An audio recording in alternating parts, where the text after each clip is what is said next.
Assalamualaikum warahmatullahi wabarakatuh. Nama saya Fahmi Jundi Fatia Sadam.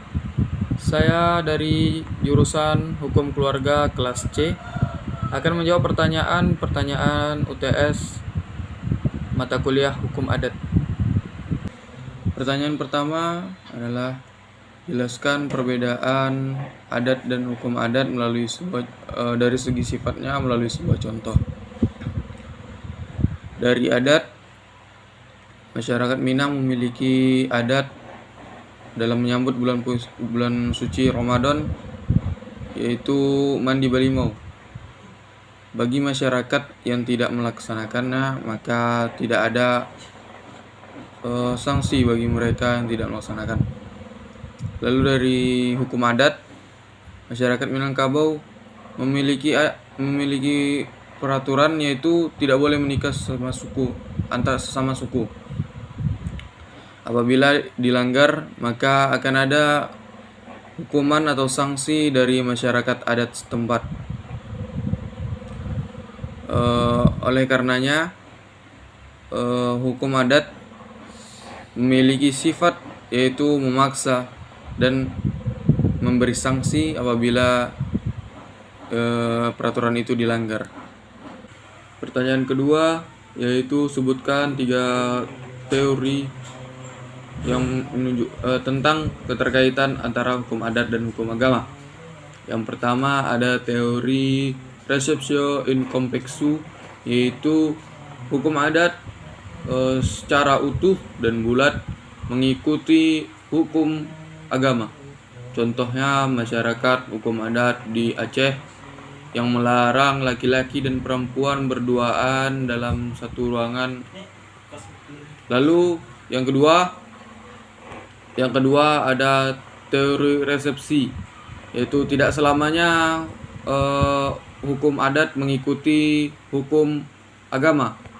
Ada juga hukum adat yang berasal dari adat itu sendiri. Contohnya dari masyarakat Minangkabau yang memiliki adat dalam hal ahli waris, berbeda dengan hukum Islam. Lalu yang ketiga ada teori receptio in contrario, yaitu hukum adat dan hukum agama berbeda dan memiliki tempatnya masing-masing. Akan tetapi hukum adat dapat berlaku bila tidak bertentangan dengan hukum agama. Contohnya pada masyarakat Jawa, kebanyakan masyarakat Jawa menetapkan ahli waris menggunakan hukum Islam, menggunakan hukum agama Islam. Pertanyaan ketiga yaitu apa maksud dari hukum adat sebagai pembinaan hukum nasional? Maksud dari hukum adat sebagai pembinaan hukum nasional adalah hukum adat memiliki peran sangat penting dalam pembangunan hukum nasional di Indonesia, dikarenakan hukum adat merupakan kebudayaan yang berasal yang mencerminkan jiwa dan semangat bangsa Indonesia. Pertanyaan keempat, jelaskan sistem kekerabatan dan berikan contoh. Yang pertama, sistem kekerabatan yang pertama ada parental, yaitu sistem kerabatan yang dilihat atau dinilai dari sisi laki-laki atau ayah dan perempuan atau ibu. Lalu yang kedua ada sistem kerabatan patrilineal, yaitu sistem kerabatan yang dinilai dari sisi laki-laki atau ayah. Contohnya adalah masyarakat suku Batak memiliki marga dari garis ayahnya atau dari garis laki-laki.